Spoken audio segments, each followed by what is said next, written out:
Depuis les eaux les plus agitées du globe. C'est plus profond que la mer du Nord à certains endroits. Jusqu'au plus haut sommet.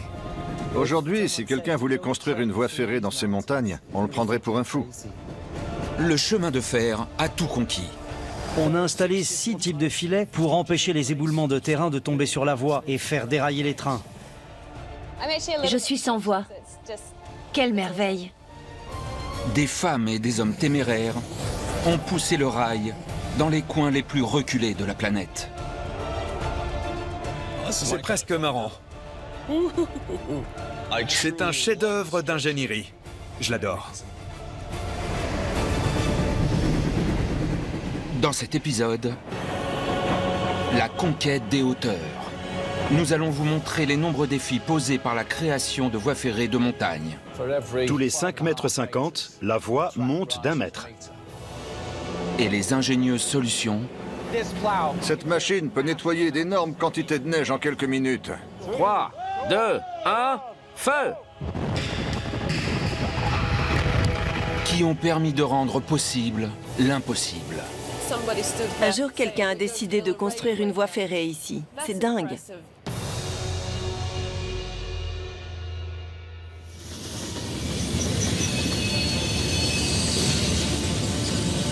Depuis leur création, les voies ferrées ont permis de dépasser les frontières, de conquérir la nature et les régions du globe les plus extrêmes. Peu importe ce qui se trouvait sur leur passage, les ingénieurs ferroviaires ont toujours trouvé un moyen de s'adapter. Mais il est un défi géographique qui dépasse tous les autres en termes de complexité. La montagne.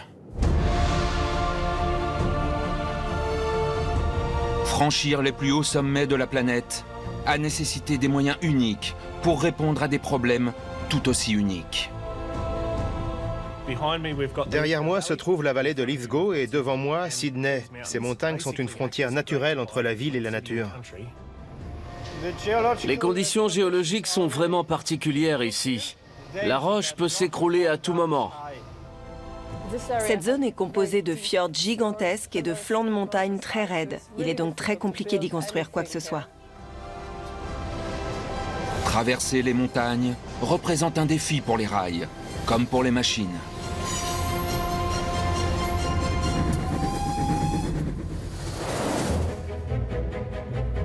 Les locomotives ont beaucoup évolué à travers les âges. Depuis leur début à la vapeur, elles sont passées à l'électrique, puis à la puissance des diesels modernes. Et malgré ces différences et leur évolution, toutes ont un point commun. Elles ont du mal en montée. Leur permettre de grimper les montagnes allait donc nécessiter génie et astuce.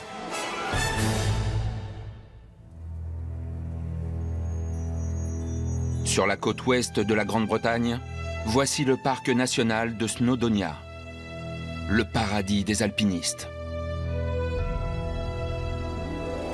Et en son cœur se trouve le sommet que tous rêvent de conquérir.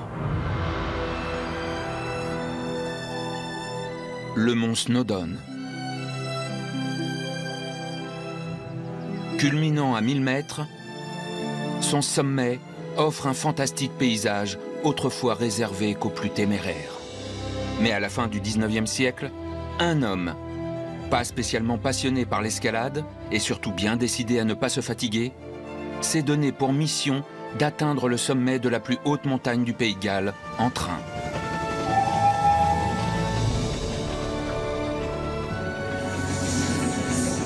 Et il y a 120 ans, le chemin de fer de montagne de Snowdon vit le jour.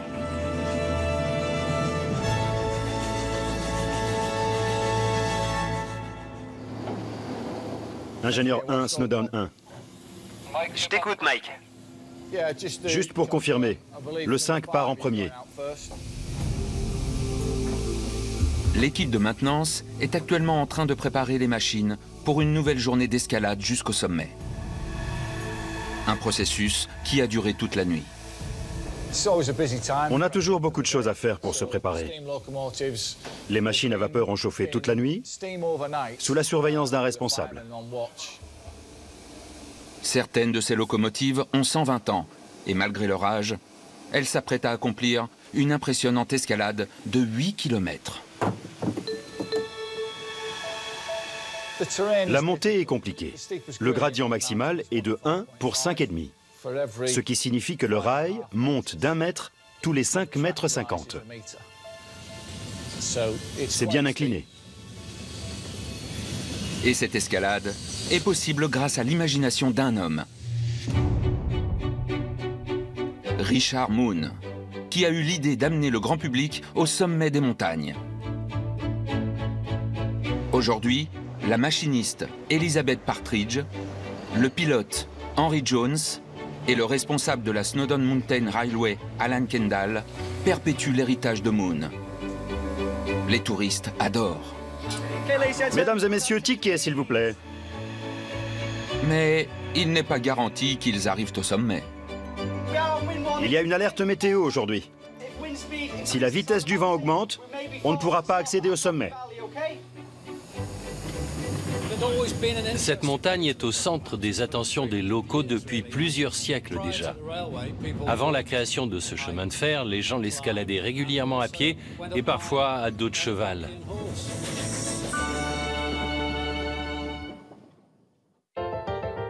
La voie ferrée de Moon débute au pied de la montagne, pour traverser plus d'1 kilomètre de terrain rocheux avant de parcourir les 200 derniers mètres de très forte inclinaison qui l'amènent au sommet.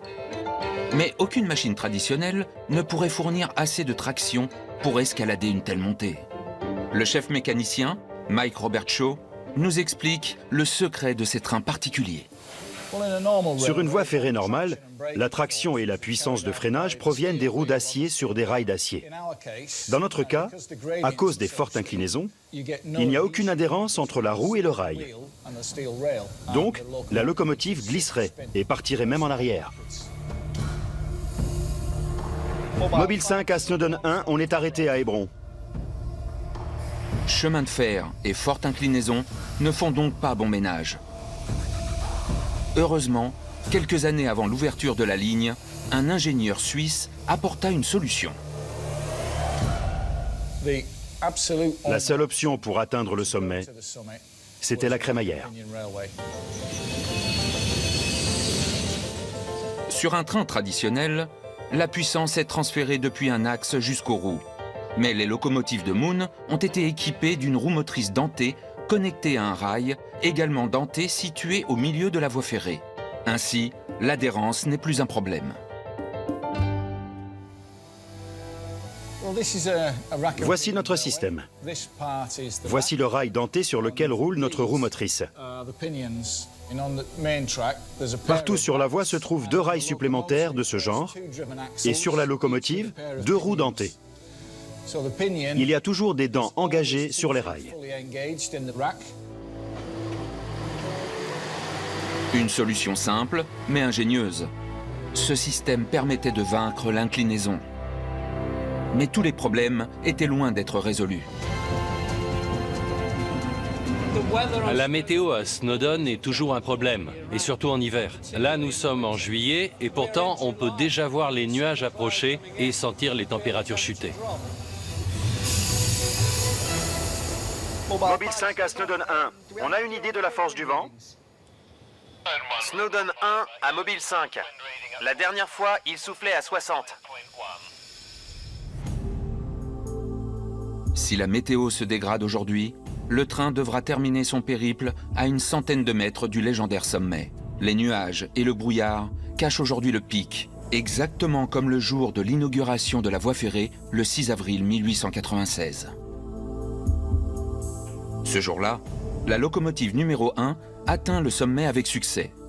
Mais dans la descente, le pilote perd le contrôle et la machine déraille. Le train dévale la montagne, coupant la route d'une cordée d'alpinistes. Miraculeusement, tout le monde s'en sort indemne. Mais l'accident a marqué les esprits. Des études complémentaires sont lancées et de nouveaux rails sont adoptés. Ils garantissent le maintien du train en toutes circonstances.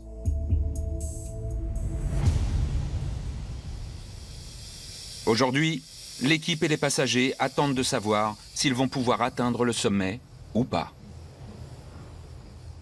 Ok, Ok, tout est bon, vous pouvez y aller. Mobile 5 à Snowdon 1, bien reçu. On est parti. Bonne nouvelle. Mais le train va maintenant devoir circuler sur la partie la plus inclinée de la voie.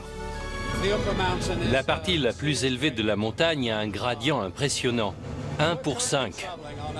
Et nous sommes à bord d'une locomotive datant de 1896. Par la fenêtre, on se rend bien compte du gradient. Et on réalise la pression énorme que notre vieille chaudière doit fournir. Une locomotive à vapeur ordinaire ne pourrait pas grimper cette pente. En effet, les chaudières traditionnelles sont de simples cylindres remplis d'eau qui, portés à ébullition, libèrent de la vapeur. Elles sont idéales pour les déplacements à plat. Mais lors de l'escalade d'une montagne, l'avant du train se soulève et l'eau s'accumulerait à l'arrière du réservoir, ce qui pourrait avoir de terribles conséquences. Comment éviter un tel danger? Voici une de nos plus anciennes locomotives. Cette partie est la chaudière. Et comme vous pouvez le voir, elle est légèrement inclinée vers l'avant. Ainsi, lorsque la locomotive commence à grimper et que le châssis bascule vers le haut, la chaudière reste à niveau.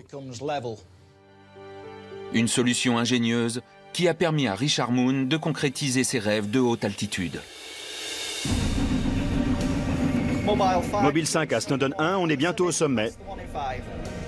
Une fois encore, ce train hors du commun atteint son objectif.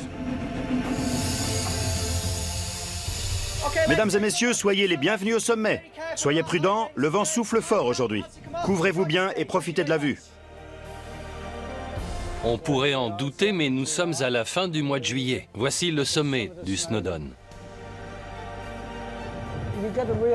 À l'époque, ce projet a rencontré beaucoup de réticences. On comprend mieux pourquoi. Ce n'était pas seulement un défi, c'était une première mondiale. Chapeau bas aux ingénieurs. Par temps clair depuis le sommet, on peut voir l'Angleterre, l'Écosse et l'Irlande.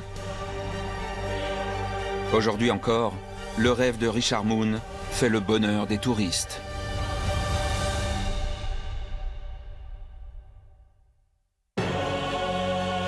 Mais l'escalade ferroviaire de montagne a posé un tas de problèmes différents. Les ravins et les inclinaisons ne sont pas idéaux pour la construction d'une voie ferrée. Que les ingénieurs ont dû résoudre en tentant l'impossible. Les voies ferrées à haute altitude traversent les sommets et les plus grandes chaînes de montagnes du monde, permettant ainsi de voyager à travers les environnements les plus hostiles. Les nuages approchent et on sent déjà les températures chuter. Et ce, même si certains sommets semblent vraiment hors d'atteinte.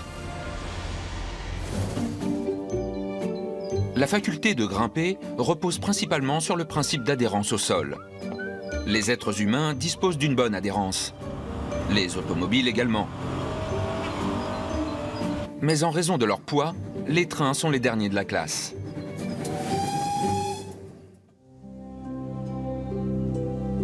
Et voici les montagnes bleues d'Australie. Une chaîne de 3500 km située sur la côte est du pays. Au XIXe siècle, cette merveille de la nature était le dernier obstacle à la construction de la voie ferrée reliant Sydney à la riche vallée de Lithgow. Ces montagnes ont posé de sérieux problèmes aux ingénieurs ferroviaires. Les trains aiment circuler sur du plat, donc franchir cette chaîne a été un véritable casse-tête. Les ravins et les inclinaisons ne sont pas idéaux pour la construction d'une voie ferrée. Le forage d'un tunnel n'étant pas financièrement envisageable à l'époque, les ingénieurs ont décidé de bâtir une voie ferrée unique en son genre.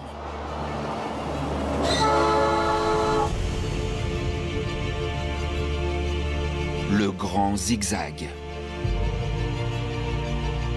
Inaugurée en 1869, cette incroyable voie ferrée en forme de Z grimpe à flanc de montagne. Un défi permanent pour le pilote de cette incroyable machine, Lee Wiggins. La voie du zigzag mérite d'être célébrée à sa juste valeur. C'est une œuvre unique et historique. Le fait qu'on l'utilise encore aujourd'hui prouve que ses constructeurs ont accompli quelque chose d'incroyable.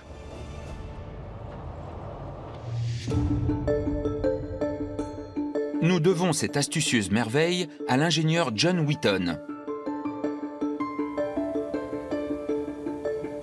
Le dessin en forme de Z lui a permis de réduire le gradient à 1,42 degrés. Ainsi, les trains disposent de suffisamment de friction pour monter et descendre en toute sécurité. Les trains ont beaucoup de mal sur les fortes inclinaisons. Elles peuvent les empêcher de démarrer, les empêcher de freiner, de rouler. Le poids du convoi joue également beaucoup sur la performance de la machine. Le dessin de la voie a permis de résoudre un problème de taille. Mais une autre problématique s'est rapidement présentée à Wheaton. Comment négocier de tels virages? Il a donc eu une nouvelle idée de génie en créant 2 points d'inversion. Nous voici au premier point d'inversion. La locomotive avant roule jusqu'ici pour se positionner et la locomotive située à l'arrière prend ensuite le relais. Dès que le train atteint l'angle suivant, la locomotive arrière passe à l'action. L'aiguillage est changé et le train peut alors continuer son ascension. La conception d'une telle voie ferrée semblait simple en théorie, mais en pratique, ce fut un véritable casse-tête. Pour poser les rails, les ouvriers ont dû escalader la montagne à pied, simplement munis de leurs pioches. Ils ont creusé la montagne à la main pour pouvoir poser les rails. Ce projet a nécessité un grand nombre d'hommes qui n'ont probablement pas eu le temps de profiter des points d'observation qu'ils ont eux-mêmes sculptés dans la roche. Ce siège a été taillé dans la roche à l'attention des ingénieurs au moment de la construction de la voie. Ils bénéficiaient d'une vue imprenable sur le chantier. Ils pouvaient voir à travers la vallée et surveiller ainsi l'avancement des travaux. 85 000 tonnes de rochers ont été déplacées pour permettre la pose des rails. Nous nous trouvons sur un rebord de montagne qui a été creusé à la main.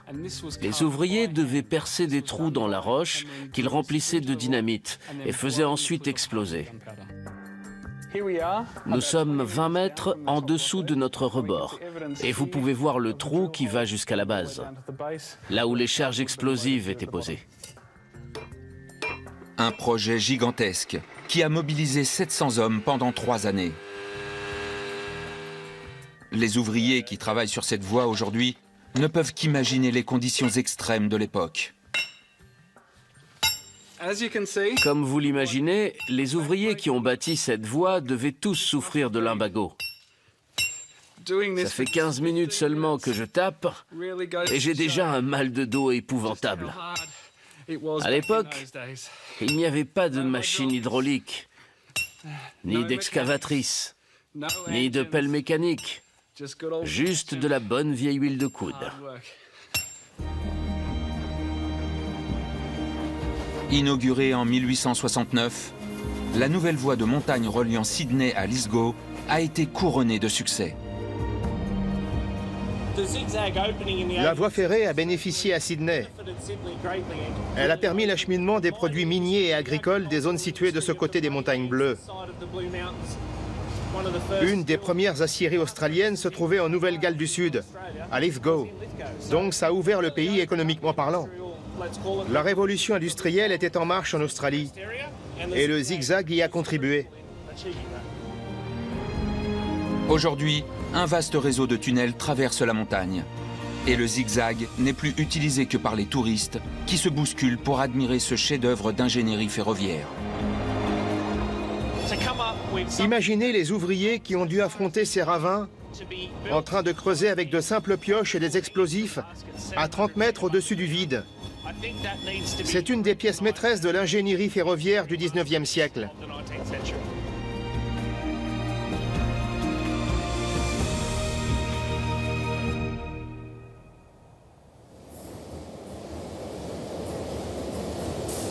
Mais les voies ferrées de montagne présentent également d'autres problèmes que celui de l'inclinaison.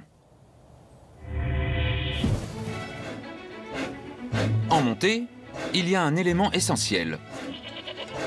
La locomotive perd de la vitesse. Et lorsqu'une voie de montagne sert de connexion vitale entre des villes, la vitesse est primordiale. C'est pourquoi les ingénieurs favorisent dès que possible la circulation sur du plat.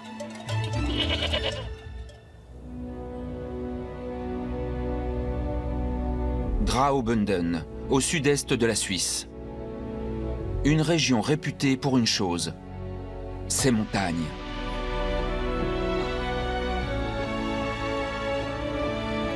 Ici, plus qu'ailleurs, on serait en droit de douter de l'existence d'une voie ferrée. Et pourtant, depuis un siècle, cette région touristique est dotée d'une structure étonnante.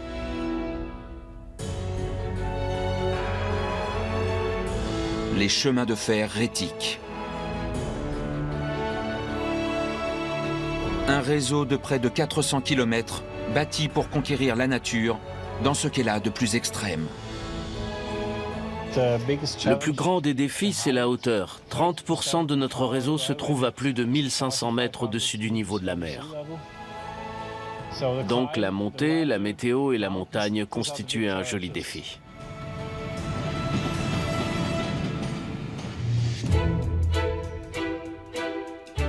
En 1888, le Hollandais Willem Jan Holzboer va poser la première pierre de la ligne. Les 50 km reliant Landquart et Davos allaient ensuite donner naissance à un réseau ferré aujourd'hui composé de 10 lignes, répandues dans toute la région. Et l'une des plus problématiques a été la ligne de l'Albula. Ce n'est pas l'endroit idéal pour construire une voie ferrée. Ça n'a pas été le chantier le plus compliqué du monde, mais c'en était pas loin. L'ingénieur Gilbert Zimmermann est responsable de la maintenance de la ligne. Le principal défi, c'est la hauteur. 30% du réseau se trouve à 1500 mètres au-dessus du niveau de la mer. Les trains classiques sont capables de rouler sur des gradients de 7% maximum. Donc, pour que les trains puissent circuler ici, ils doivent passer à travers les montagnes. Le tunnel de l'Albula est aujourd'hui centenaire, mais un nouveau projet est actuellement en cours de réalisation, à travers 6000 mètres de roches. Nous entrons dans le tunnel de l'Albula numéro 2. Le chantier a débuté il y a 2 ans. Et maintenant, nous nous rendons dans la zone la plus compliquée de tout le projet. Cette zone, parsemée de cours d'eau, crée d'énormes problèmes à l'équipe. Avec toute cette eau, les rochers sont devenus lisses. Il y a beaucoup de risques d'éboulement. Alors n'allez pas plus loin, s'il vous plaît, c'est très dangereux. Dans de telles conditions, l'usage de dynamite n'est pas envisageable. Il faut donc se contenter de creuser. Mais avant cela, la roche doit être consolidée. On coule du ciment à haute pression dans la pierre pour stabiliser le tout et le solidifier. Dans ces conditions, et malgré une imposante machinerie, l'équipe ne progresse que d'1 mètre par jour. Le T-Rex arrive! Vous allez voir comment il ouvre la pierre. Pour l'instant, ce processus a permis de créer 500 mètres de tunnel.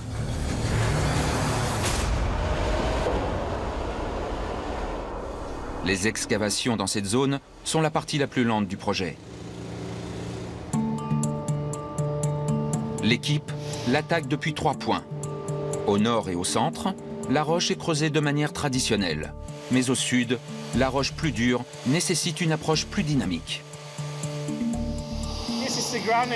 Le granit, c'est une roche très dure et très stable, donc facile à faire sauter.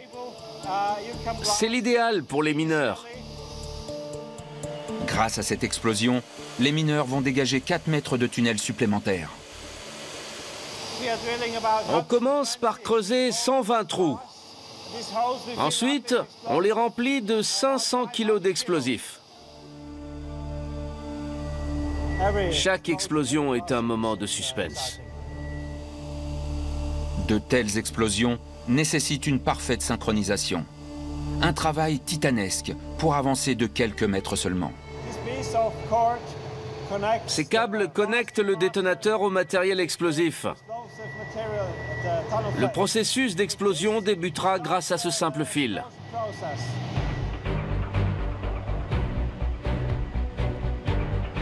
Le tunnel étant dégagé, on a la permission de faire exploser. On est prêt. il est temps de passer à l'action. 3, 2, 1, feu!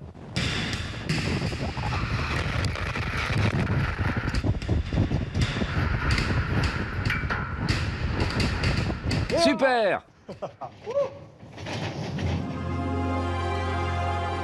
Je ne fais pas ça tous les jours. Et heureusement, parce que je suis cardiaque.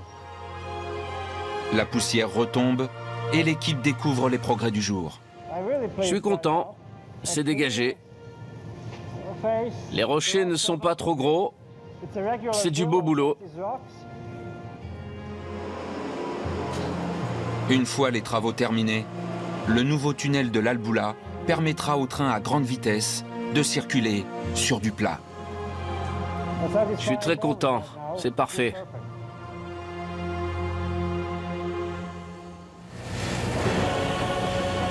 Mais les défis auxquels sont confrontés les ingénieurs ferroviaires ne se trouvent pas uniquement sous terre. C'est un monstre d'ingénierie qui envoie 1500 chevaux. C'est hallucinant. Et ils exigent des solutions toujours plus étonnantes. En poussant l'ingénierie ferroviaire à ses limites, les voies ferrées en altitude ont permis de conquérir les régions les plus extrêmes du globe. Le zigzag est un véritable chef-d'œuvre. Et il est une région qui a probablement posé plus de problèmes que n'importe quelle autre. Nous voici sur les chemins de fer rétiques. Un des plus grands réseaux de montagnes qui traverse le cœur des Alpes suisses.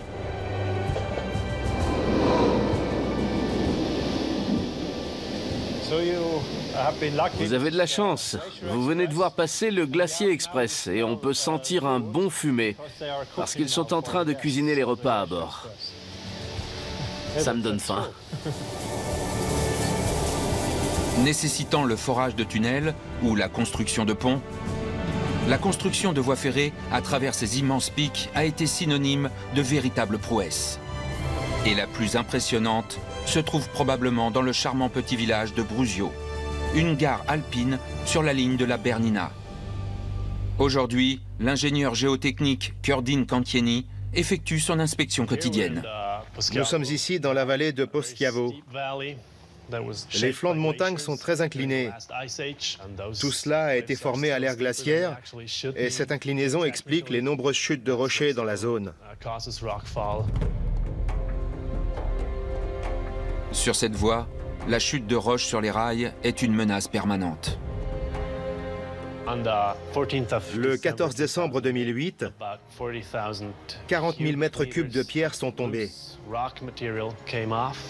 Ça s'est détaché de là-haut et ça a recouvert toute la voie. Cette chute catastrophique a entraîné la fermeture de la ligne durant des mois. Là encore, les ingénieurs ont dû trouver une solution. Au pied de la montagne, une tranchée de 8 mètres a été creusée afin de contenir les avalanches de pierre. Si la tranchée n'était pas là, les gros rochers tomberaient en bas de la vallée et pourraient même atteindre les habitations. Cette ingénieuse ligne de défense a prouvé son efficacité en 2013, suite à un énorme glissement de terrain. Aujourd'hui, tout semble aller pour le mieux. On peut voir la voie. Et du côté droit, la pente avec les pierres tombées. Ce sont des roches fraîches, mais rien de gros, donc tout va bien. Ce système permet donc de sécuriser la ligne. Mais ce n'est pas la seule structure. Le village de Bruzio se trouve à très haute altitude et le gradient y est bien trop élevé pour la circulation de trains. Pour répondre aux problèmes posés par un tel gradient, ils auraient pu construire des tunnels. Mais ils pensaient déjà au tourisme à l'époque. Et ils ont voulu offrir aux voyageurs une vue imprenable sur la vallée, tout en proposant un moyen de monter et descendre en toute sécurité.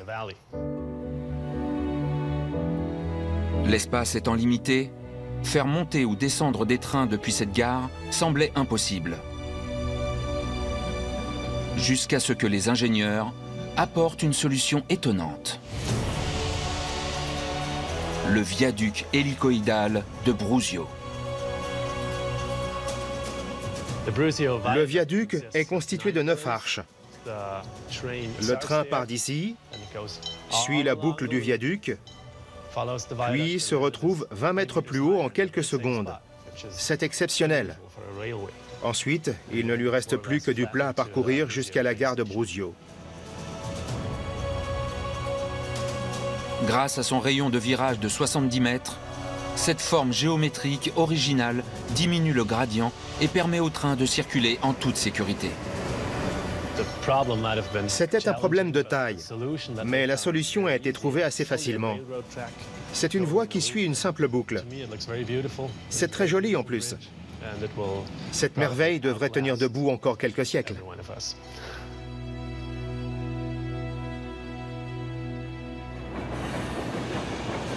Ailleurs sur le globe, il existe des chaînes de montagnes plus hostiles encore. Et pourtant, certains ingénieurs téméraires se sont donnés pour mission de les dompter. Un terrain rocheux et des pentes à couper le souffle. Voilà ce qu'il faut généralement affronter pour bâtir une voie ferrée de montagne. Mais ce n'est pas tout, car avant de l'inaugurer, il faut également prendre en compte les conditions hivernales. Et là, l'histoire peut être tout autre.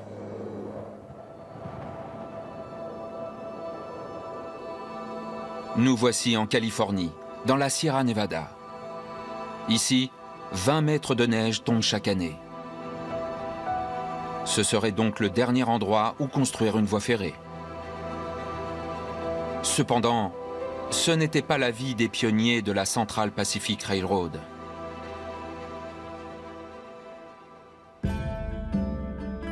Au XIXe siècle, cette voie ferrée a été bâtie afin de relier San Francisco à l'Utah en passant précisément par la Sierra Nevada. En 1859, la voie était presque terminée, mais restait un obstacle de taille à surmonter, que Christopher Potts va nous dévoiler. Voici le col Donner. Ce sommet était le dernier obstacle qui s'opposait à la Central Pacific Railroad pour relier la Californie à l'est du pays. Ce col, situé à 2000 mètres d'altitude, fut baptisé en l'honneur de George Donner. Durant l'hiver 1846, Donner, qui conduisait un groupe de colons vers l'ouest, se retrouva piégé par la neige. Ne disposant plus de vivres, les colons ont eu recours au cannibalisme pour survivre. Une tragédie qui valut au col Donner sa sinistre réputation. Mais 24 ans plus tard, une nouvelle génération d'ingénieurs décida de conjurer le sort. Theodore Judah était ingénieur en chef pour la Central Pacific Railroad et il était persuadé de pouvoir construire une voie ferrée ici. Malheureusement, il avait sous-estimé la puissance de la nature. Sa voie ferrée fut bien achevée en 1870, mais durant le premier hiver, elle fut partiellement ensevelie sous la neige.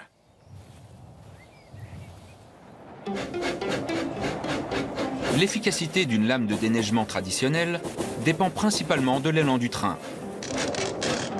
Elle fonctionne généralement à merveille, jusqu'à ce que la neige ne se transforme en glace. Pour résoudre le problème, Judah a donc l'idée de faire construire 50 km d'abris pour protéger la voie.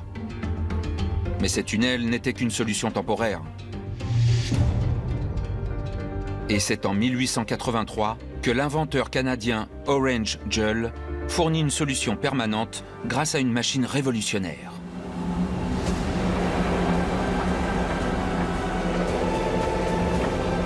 le chasse-neige rotatif. Une solution efficace et monumentale.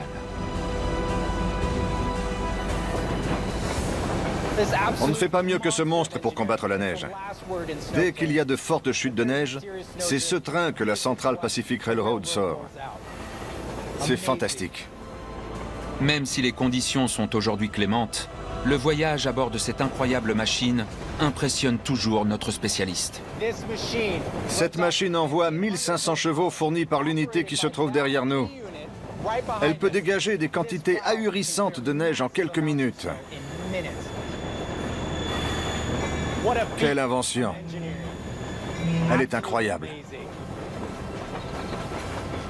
Contrairement aux chasse-neige équipées de lames en forme de triangle, la machine de Jull dépend d'un mécanisme très différent.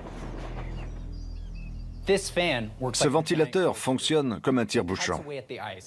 Il découpe la glace morceau par morceau et la transforme en fine poudre, puis grâce à la force centrifuge, il l'éjecte plus loin.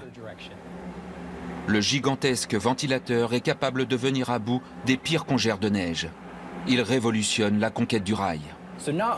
Non seulement elle dégage plus de neige qu'une machine traditionnelle, mais en plus elle est beaucoup plus fiable. Pas besoin de l'élan dont ont besoin les autres machines. Elle pouvait opérer sur de longues distances et à plus basse vitesse, ce qui signifie des risques de déraillement moindres. Peu de temps après son introduction, le chasse-neige rotatif a fait ses preuves dans les pires conditions météorologiques.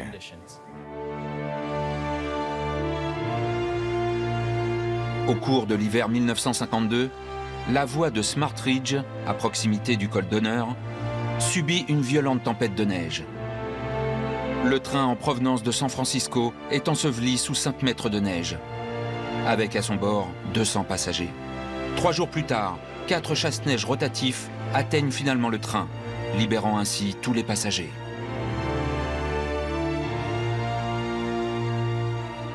Depuis ses débuts en 1870, le chasse-neige rotatif a combattu les pires conditions météorologiques et il a gagné. C'est la machine parfaite.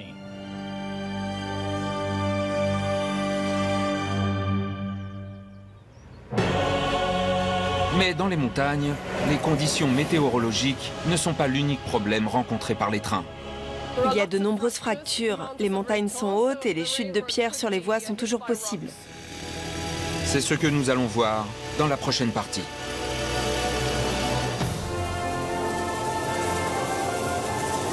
Les voies ferrées de montagne, en franchissant les pics les plus infranchissables, permettent à tous de profiter des plus époustouflants paysages de la planète. Il voulait offrir aux voyageurs une vue imprenable sur la vallée. C'est magnifique. Mais certaines voies ferrées ne sont pas uniquement destinées au tourisme. Voici Flam, une petite communauté isolée de Norvège. Située au sud du plus long fjord du pays, ce village, au début du 19e siècle, était parfaitement coupé de la civilisation. Seule une connexion à la ligne de Bergen, 20 km plus haut, pouvait changer la donne. Mais la voie devant être perchée à 900 mètres du sol, un tel projet s'annonçait compliqué. Comme nous l'explique la géologue Trine Helle-Simenez.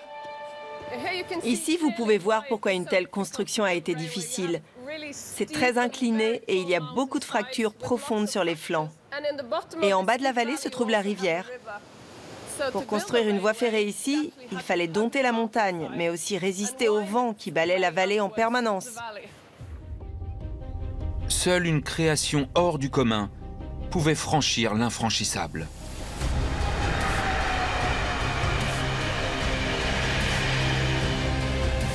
Le chemin de fer de Flam. Une des voies les plus inclinées au monde. 20 petits kilomètres seulement, qui permettent de connecter Flam au reste du monde. Un périple qui continue d'épater Sivertbach. Mesdames et messieurs, soyez les bienvenus à bord. Le chemin de fer de Flam commence à 2 mètres au-dessus du niveau de la mer. Il passe par une vallée norvégienne typique et il commence ensuite son ascension pour atteindre les 867 mètres d'altitude. C'est une des voies ferrées les plus inclinées au monde.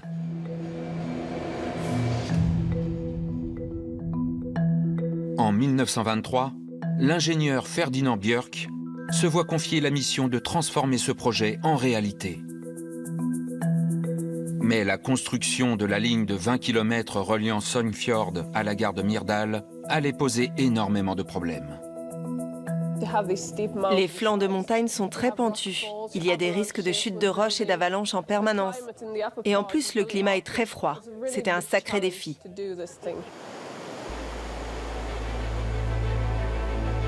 Ajoutez à cela des chutes d'eau et des ravins vertigineux, pour dépasser ces nombreux obstacles, Björk a dû forer plus de 20 tunnels. 200 ouvriers, travaillant dans de terribles conditions, ont permis de creuser la montagne. Mon arrière-grand-père a fait partie de l'équipe qui a creusé la montagne et il parlait très souvent de leurs horribles conditions de vie.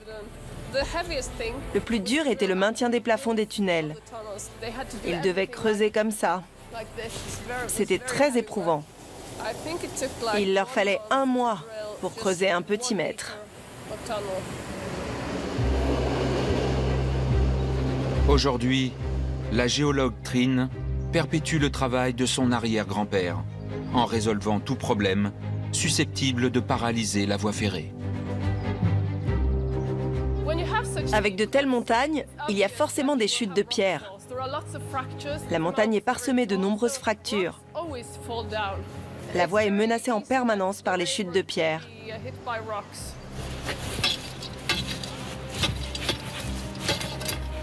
Vous voyez, ils ne tiennent à rien. Des petits cailloux, comme des très gros, peuvent tomber. Plus tôt dans la journée, un danger potentiel a été repéré. J'ai vu un bloc présentant des fractures sur les côtés. Il est assez énorme et lourd. Le train passe juste en dessous, donc si un bloc de ce genre tombe, c'est dangereux pour la voie, comme pour les passagers. On vise le plus de sécurité possible.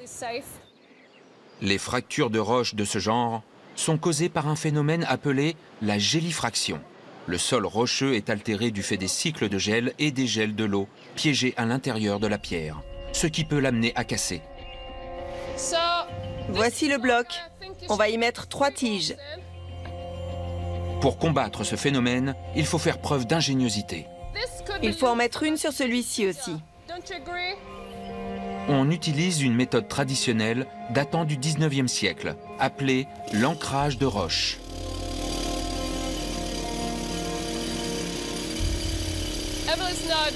Emel vérifie combien de boulons on va devoir poser en regardant à quoi ça ressemble d'en dessous.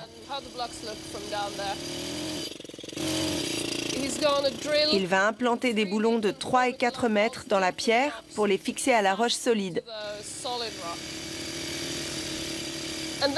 Une fois le trou percé, on y insère cette colle.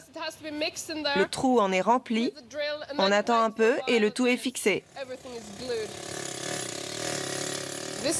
C'est la technique qui permet de sécuriser de tels endroits et de maintenir les rochers en place. Pour les kilomètres de voies se trouvant dans le sous-sol, ce travail de prévention est vital. Comment ça se passe? Tout va bien? Ouais. Tant mieux.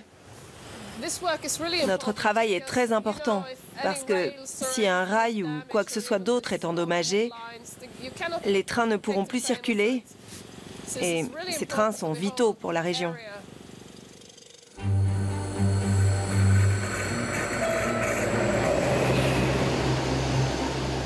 Cette région extrême, autrefois inaccessible, est aujourd'hui devenue une destination très prisée des touristes. La voie de Flam a transformé la région. Les gens de Flam ont pu se rendre à Oslo et Bergen en train. C'est devenu une voie touristique aujourd'hui. On a d'ailleurs accueilli plus d'1 million de voyageurs cette année. Tous transportés sur le sommet de Myrdal. Un périple autrefois impossible. On a mis 50 minutes pour atteindre Myrdal. À l'époque, il fallait un jour ou deux pour aller de Flam à la montagne. Possible aujourd'hui grâce à plusieurs générations d'ingénieurs ferroviaires. Vous vous rendez compte? Il y a plus de 100 ans, quelqu'un s'est dit « Je vais construire une voie ferrée ici ». C'est dingue. C'est un des plus impressionnants chemins de fer que je connaisse. Et j'ai la chance de travailler dessus. C'est génial. Je suis très fière.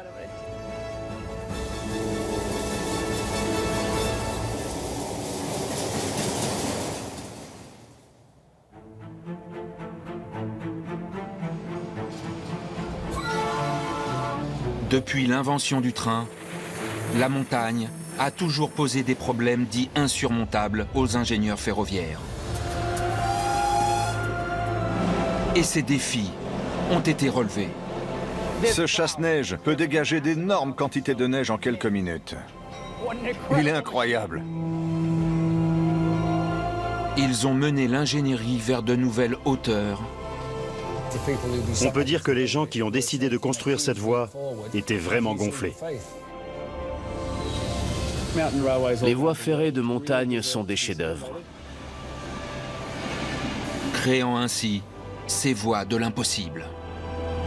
À travers l'histoire, les chemins de fer ont permis à l'homme de dépasser ses limites et d'élargir son univers.